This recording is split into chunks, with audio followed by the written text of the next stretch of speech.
Hello everyone! Today we're taking a look at the S.H.Figuarts Dragon Ball Super Super Saiyan God Super Saiyan Son Goku Kaio-Ken V-Jump exclusive. Say that one 10 times fast.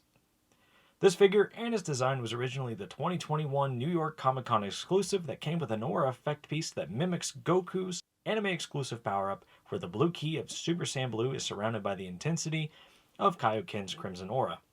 This figure, in particular, comes packaged with an outer sleeve specially designed by Toyo Taro, Dragon Ball Super's manga illustrator and writer, to commemorate the 30th anniversary of V-Jump.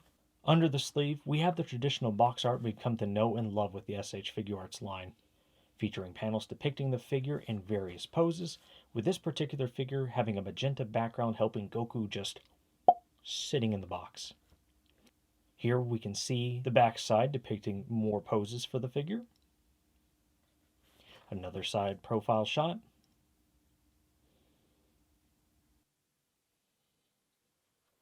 Top and bottom.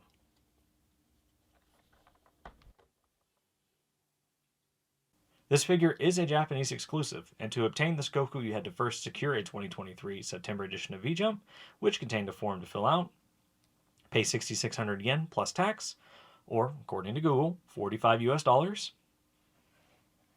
I don't believe that. Not in this economy. Pay shipping and handling, and reside within Japan unless you went through an international P.O. Box service, or, like me, went to eBay.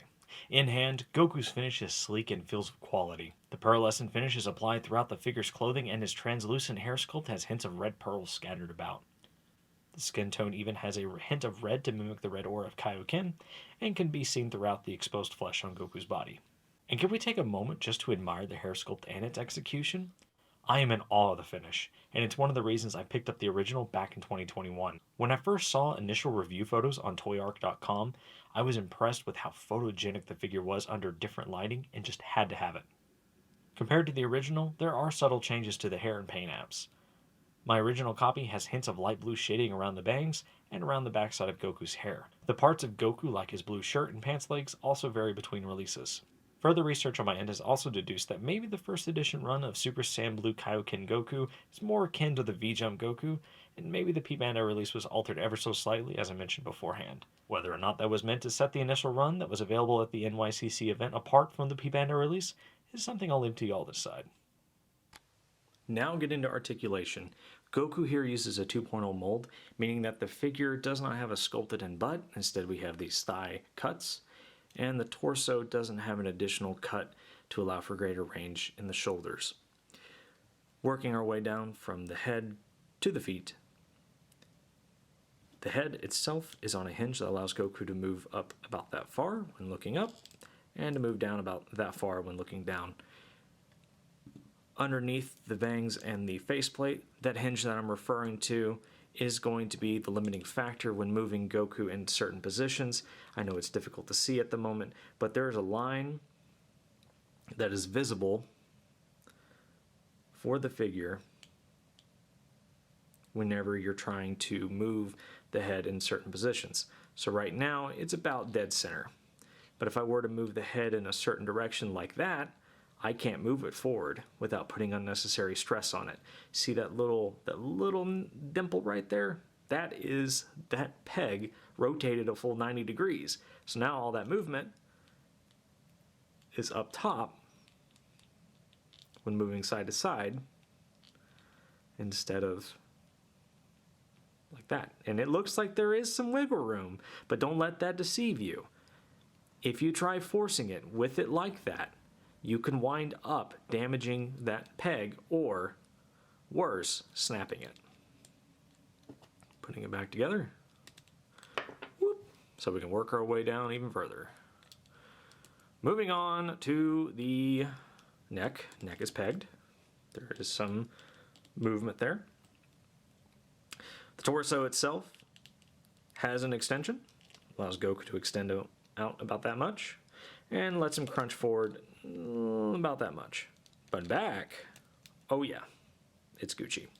Be careful though when doing this, because you can run into some paint transfer if you're not careful.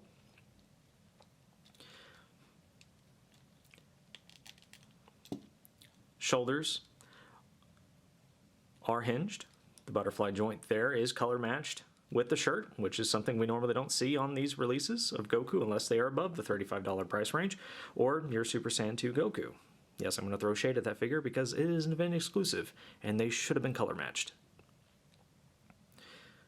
This here, the floating piece of the sleeve, is on a peg that allows you to get it out of the way to get the arm up about 90 degrees. The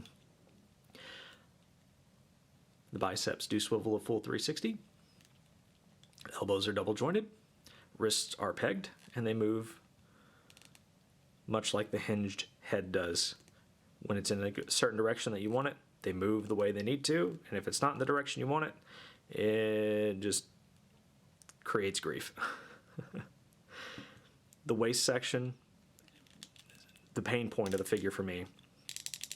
Very little movement side to side. That creaking is not a pleasant sound, but you can rotate down at the waist. A full 360 if you want. I probably wouldn't recommend it considering the softer plastic is painted, and you could probably run into some paint transfer, so just be mindful of that. The legs do kick out a full 180 front and back, but the limitation of these thigh cuts come at the cost, or I should say, the cost of the thigh cuts is this limitation here, with the leg only being able to kick out about 45 degrees. Over here, I've ran into the issue that it wants to dig into the thigh cut and create issues. I've found that if you hold the thigh cut up and then try to move the thigh, or move the leg up, you don't run into that issue. It's only when this is loose and hanging that it wants to dig into the thigh and cause damage. Upper thighs do have a swivel. The knees are double jointed. And the ankles do have a hinge.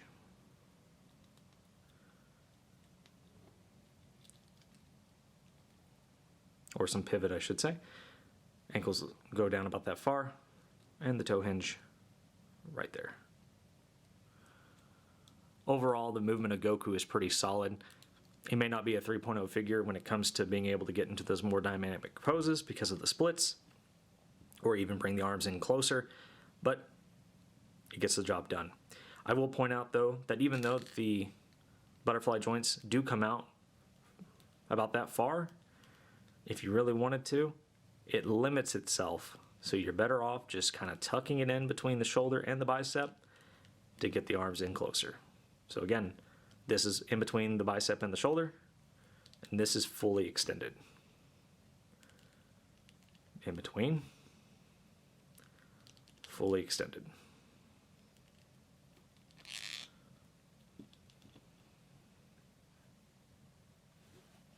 Now, getting into accessories, Goku does come with 3 sets of extra faceplates and 3 extra sets of hands like the original release. For the faces, we have the stern look that comes on the figure right out of the package, a smirking face, a teeth-gritting face, and a shouting face that's perfect for the power-up poses. His hands include the 2 fists that come attached, 2 clenched in a martial arts style pose, 2 open palm hands, and 2 hands posed for the Kamehameha or to block a punch. It's your choice. Now for comparisons, I don't have very many figures on box to compare with Goku at the moment, but I do have the original that I've sprinkled in throughout this review. Here we can see him next to the Super Saiyan Full Power Goku with the Dragon Ball Super Broly movie head sculpt. We also have the general release of Super Saiyan Rose Goku Black with the demoniacal fit Goku Black custom hair sculpt. And here he is next to Super Saiyan 4 Goku.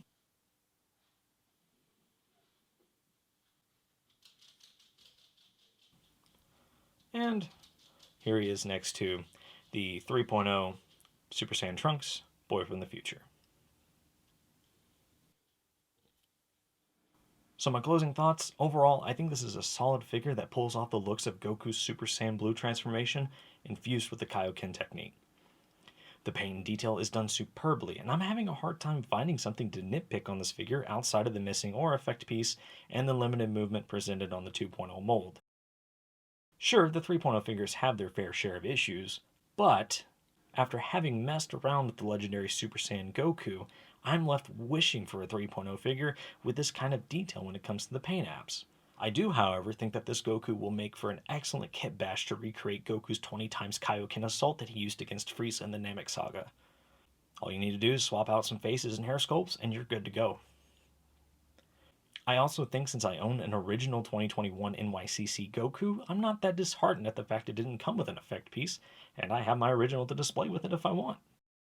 If you were someone looking to purchase the V-Jump exclusive, only do so if you don't mind the missing effect piece, you love Toyotaro's artwork, or you're like me and you're a bit of a completionist. You could honestly bite the bullet and put a little more towards the 2021 NYCC exclusive if you want the aura, or if you don't mind third-party releases, save some money on this 2-pack that I saw on eBay that includes Demoniacal Fits Evolution Blue Vegeta and Super Saiyan Blue Kaioken Goku. So, let me know down in the comments where you stand on this release and what you'd ultimately purchase if you had the choice. This has been Elite Reviews, and I appreciate y'all stopping by. Peace.